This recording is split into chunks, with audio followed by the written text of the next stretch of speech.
सभी यूट्यूब के लोगों का हमारे इस सोशल हेल्थ चैनल पे बहुत स्वागत है। मैं डॉक्टर सुशील सारण हूँ।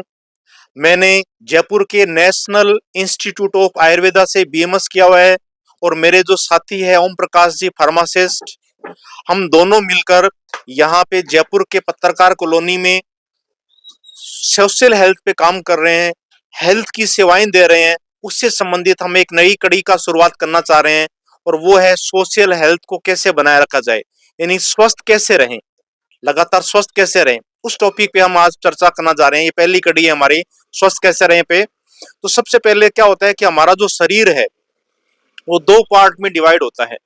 एक तो होता है शरीर, फिजिकल बॉडी होती है, और एक होता है मन यानी मेंटल बॉडी होती है। तो शरीर और मन, ओम जी, दो चीजें होती है। तो शरीर के स्वास्थ्य को कैसे बना रखा जाए और मन के स्वास्थ्य को कैसा रखा जाए, उन दोनों के अंदर अपने इस पे चर्चा करेंगे। तो सर, इन दोनों में से सबसे पहले शरीर के ऊपर बता दीजिए आप, है ना, कि शरीर को हम यहाँ पर यानी कि हेल्दी कैसे रखा जाए, उसके ऊपर बताइए सर आप। तो शरीर को सबसे पहले तो बात करें अपने शरीर में, ओम जी, अपने तीन प्रकार के दोष होते हैं। एक होता है वात, और एक होता है पित्त, और एक होता है कफ। ये तीन चीजों पर आधारित होता है। चरक जो है आयुर्वेद के अंदर जो मेन है, जिसको सभी स्टूडेंट पढ़ते हैं, चरक चिकित्सा जो की जाती है सबसे बेस्ट मानी जाती है आयुर्वेद के अंदर। तो उसमें तीन चीजें मानी गई है, वात, पित्त और कफ। इसको बहुत ही सिंपल लैंग्वेज में समझाएं लोगों को, तभी समझ आएगा। तो ऐसे समझो कि अपना जो शरीर है वो पंच महाभूतों से बना हुआ है। पृथ्वी, जल, अग्नि, वायु और आकाश। इसी तरह ढांचा है अपने, जैसे पृथ्वी है वैसे अपना शरीर है। और जैसे मान लो पृथ्वी के ऊपर आंधी चलने लगी तो सब कुछ डिस्टर्ब हो जाएगा।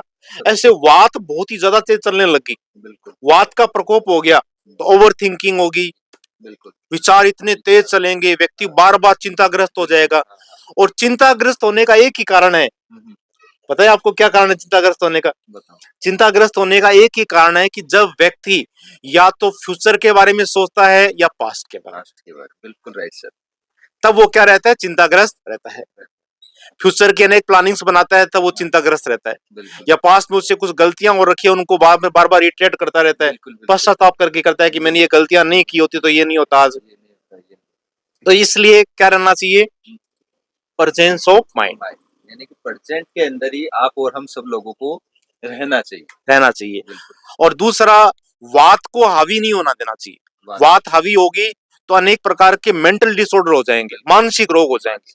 अधिकार मानसिक रोग जितने भी है, जैसे डिप्रेशन है, तनाव है, अनिद्रा है, ओवर थिंकिंग है, एंजाइटी है, ओसीडी है, तो ये जितने भी इनका मेन कारण वात बढ़ जाना होता है। और दूसरा है आयुर्वेद में शरीर के अंदर माना है सर पित्त। पित्त को ऐसे समझ लो पृथ्वी के ऊपर जैसे आग लगी, वो भी नुकसान कर देगी। ऐसे पित्त की शरीर के अंदर वृद्धि होगी तो एक तो व्यक्ति को गुस्सा बहुत ज्यादा आता है, गुस्सा ज्यादा आएगा। उसकी अग्नि, जठराग्नि इतनी ज्यादा बढ़ जाती है कि उसका वेट कम हो जाता है, फीवर भी रहता है उसका, उसकी बॉडी पूरी गर्म रहती है। तो उसको क्या बोलेंगे? पित्त कहेंगे। और एक होता है कफ। कफ बढ़ गया, क्या पृथ्वी पर जैसे बाढ़ आ गई। इसी प्रकार से जैसे जुकाम हो गया, अनेक प्रकार के रेस्पिरेटरी डिसऑर्डर है, अपने श्वसन से संबंधित प्रॉब्लम है, वो किसके है? कफ के अंदर। तो ये मैंने चीज आपको बता दिया सर, शरीर के बारे में, वात, पित्त और कफ के बारे में। अब आगे नेक्स्ट और बताएंगे हमारे डॉक्टर साहब आपको, तो बताइए सर। तो वो नेक्स्ट मैं आपको जो बताने चाह रहा हूँ, मेंटल बॉडी पे चलेंगे, अपने मानसिक स्वास्थ्य के ऊपर। तो मानसिक स्वास्थ्य के अंदर अपने देखें तो चरक के अंदर तीन चीजें मानी गई है। एक तो होता है सत्व, एक होता है रज और एक होता है तम। तो तीन चीजें हैं, सत्व, रज और तम, मानसिक स्वास्थ्य के अंतर्गत। सत्व का मतलब होता है प्रकाश। जैसे कोई व्यक्ति ब्रह्म मुहूर्त में उठता है और बहुत ही कम झूठ बोलता है, अच्छी आदतें हैं, जिसी की अच्छी मेमोरी है, उसकी अच्छा काम चलता है सारा काम, तो इस प्रकार का अच्छा भोजन करता है शाकाहारी, उसको कहते हैं सात्विक प्रकृति का है ये। और एक होता है तम। तम का मतलब अंधकार, रात्रि के अंदर लेट तक जागता रहता है, तामसिक भोजन करता है, नॉन वेज खाता है, शराब ज्यादा पीता है, झूठ ज्यादा बोलता है, अनेक प्रकार के इस प्रकार के लक्षण है, तो कहते हैं तामसिक प्रकृति का है। और एक होता है रज। रज का मतलब है चंचलता, वायु की तरह बहुत ज्यादा चंचलता है। जैसे कोई पढ़ाई कर रहे हैं तो उसमें दिमाग उसका पढ़ाई में लगता ही नहीं है, उसके दिमाग में अनेक ख्याल चलते रहते हैं। अब ख्याल कोई महाराणा प्रताप के, गांधी जी के तो आएंगे नहीं, अनेक प्रकार के ख्याल चलते रहते हैं, इस प्रकार के ख्याल आते रहते हैं, उसका दिमाग एक जगह कंसंट्रेट हो ही नहीं पाता, ओवर थिंकिंग का शिकार रहता है वो। इतना ज्यादा ओवर थिंकिंग उसके दिमाग में चलती है, कभी ये कर लेते हैं, कभी ये कर लेंगे, कभी ये कर लेंगे, अनेक प्रकार की प्लानिंग करता रहता है, खूब सारी प्लानिंग करता है, और अधिकतर उसका माइंड फ्यूचर में ही रहता है, प्रेजेंस ऑफ माइंड रहता है नहीं है। तो चिंता का शिकार हो जाएगा, डिप्रेशन का शिकार भी हो जाएगा व्यक्ति, और बिल्कुल शरीर उसका पतला रहता है, दुबला पतला होता है, बिल्कुल गुस्सा बहुत ज्यादा करता है, छोटी छोटी बात पे गुस्सा हो जाता है, और डिप्रेस हो जाता है बिल्कुल थोड़ी देर बाद। तो डिप्रेशन की प्रॉब्लम हो सकती है। तो रज नहीं बड़ा होना चाहिए। तो कहने का मतलब ये जो तीन है, सत्व, रज और तम, इसको बैलेंस में रखे चलना पड़ता है प्रकार से। तो सात्विक प्रकृति सबसे अच्छी मानी गई है। तो सात्विक प्रकृति रखें, परचेंस ऑफ माइंड रहे, परचेंस ऑफ माइंड रहे। दूसरा, ब्रह्मचर्य का पालन करें। विशेष रूप से मैं स्टूडेंट्स को कहना चाहूंगा कि शादी से पहले जो भी औरतें हैं उनको सबको बहन बेटी की दृष्टिकोण से देखें, और पोर्न साइट नहीं देखें, अनेक सेक्सुअल साइट्स होती है उनको नहीं देखें। उनको देखने से आपका जो वीर्य है वो क्षीण हो जाएगा, और अनेक प्रकार की जो गलत आदतें होती है उनका शिकार हो जाते हैं, जैसे हस्तमैथुन का शिकार हो जाएगा, तो वीर्य क्षीण हो जाएगा। तो वो व्यक्ति ऐसा जो होता है वो भविष्य में जिसकी एज बड़ी हो जाएगी शादी के बाद, वो किसी लायक नहीं रहेगा, ना तो संतान उत्पत्ति कर पाता, कि वीर्य क्षीण हो गया उसका, स्पर्म सेल बिल्कुल कम होगी उसकी। और दूसरा, छोटी छोटी बात पे गुस्सा करेगा, ओवर थिंकिंग का शिकार रहेगा, डिप्रेशन का प्रॉब्लम हो जाएगी, मेमोरी उसकी एकदम लो हो जाएगी। इसलिए ब्रह्म मुहूर्त में उठें, सुबह अर्ली मॉर्निंग टाइम, और स्नान करें ब्रह्म मुहूर्त का, उससे सात्विकता रहती है, पॉजिटिव एनर्जी रहेगी आपके अंदर। अच्छे लोगों के साथ बैठें, संगति का पूरा ध्यान रखें, संगति खराब कर जाती है। और दूसरा, व्यायाम करें, एक्सरसाइज करें, घूमने फिरने का रखें, एक्सरसाइज करें। तो इस प्रकार के एक्सरसाइज करेंगे, अच्छे लोगों के साथ संगति रखेंगे, ब्रह्म मुहूर्त में उठेंगे, कम से कम 2 बार नहाएं, सुबह और शाम को।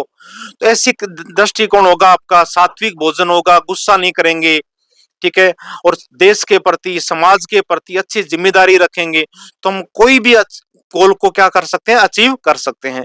इसके अलावा हेल्थ के अंदर जो मैंने और ओम जी ने आपको कुछ चर्चाएं की, 2 चीजें बताई, एक तो मानसिक स्वास्थ्य के बारे में बताया, सत्व रज तम, और एक शारीरिक स्वास्थ्य के बारे में बात की, वात पित्त कफ। आजकल जैसे जो दौर चल रहा है उसमें थोड़ा ट्रांजिशन का है, धीरे धीरे ठंड जो बढ़ती जा रही है उससे व्यक्ति कफ का शिकार होते जा रहे हैं, जैसे खांसी आना, जुकाम होना, एलर्जी होना, इस तरह के सिम्टम्स बढ़ रहे हैं। तो ऐसी कोई परिस्थिति हो जिसमें ऐसे सिम्टम्स आ रहे हैं, बिल्कुल नेचुरल रहो आप। जितना नेचुरल रहोगे शरीर के अंदर साइड इफेक्ट किसी प्रकार का नहीं होगा। आयुर्वेद तो ऐसी चिकित्सा है जिसका कोई साइड इफेक्ट नहीं है, और स्थायी इलाज होता है। पहले ये लोग समझते थे कि आयुर्वेद का रिजल्ट देर से मिलता है, ये गलत धारणाएं हैं। आयुर्वेद के अंदर आजकल अनेक प्रकार की पीने की दवाइयां बनाई जा चुकी है, कैप्सूल बनाए जा चुके हैं, तो उनका रिजल्ट उतना ही फास्ट मिलता है जितना एलोपैथी के अंदर मिलता है। तो ये धारणा गलत है बहुत ही, कि आयुर्वेद बहुत देरी से काम करता है। जैसे अनेक प्रकार की सिरप है, खांसी के अंदर अनेक प्रकार की सिरप है, जैसे जंडू सिरप में आप एक एग्जांपल देना चाहूंगा। किसी भी प्रकार की कोई खांसी है, सीतोपलादी है, उसको शहद के साथ में लो, तो किसी भी प्रकार की खांसी है उसके अंदर, जुकाम में, ये बहुत ही रामबाण औषधि की तरह काम करती है। और दूसरा, आजकल बहुत से लोगों को वीकनेस रहती है, अनेक प्रकार की वीकनेस है, और दूसरा इसमें द्राक्षा जो आती है, दाख आती है, वो वीकनेस को भी दूर करती है, द्राक्षा रेस्ट, और फेफड़ों के रोगों के लिए भी वो बहुत ही उपयोगी है। इस तरह से जो मौसमी बीमारी चलती रहेगी उसके अनुसार हम यहाँ डिस्कस करते रहेंगे। अभी थोड़ा जैसे ठंड का मौसम आ रहा है तो रसायन का सेवन भी कर सकते हैं। रसायन के सेवन के अंदर जैसे अपने च्यवनप्राश का सेवन कर सकते हैं। च्यवनप्राश का सेवन कैसे करना है, सुबह, दोपहर और शाम को तीनों टाइम 1-1 चम्मच या 2 चम्मच लो, आप जितने अधिक से अधिक ले सकते हो। 1 से 2 चम्मच हल्की सी गर्म चाय के साथ ले सकते हैं, या हल्के से गर्म दूध के साथ ले सकते हैं। और छोटे बच्चों के लिए तो बहुत जरूरी है कि उनकी जो ग्रोइंग एज होती है उसमें च्यवनप्राश इतने पॉजिटिव रिजल्ट डालता है कि शरीर एकदम स्वस्थ रहता है, तंदुरुस्त रहेगा, अनेक प्रकार की बीमारियां उसके अंदर आ ही नहीं रहेगी। तो ये जो च्यवनप्राश है, त्रिफला, ऐसे जो रसायन है, ये मल्टीविटामिन की तरह काम करते हैं। ठीक है जी, आज के लिए इतना सफिशिएंट है। जय हिंद, जय भारत।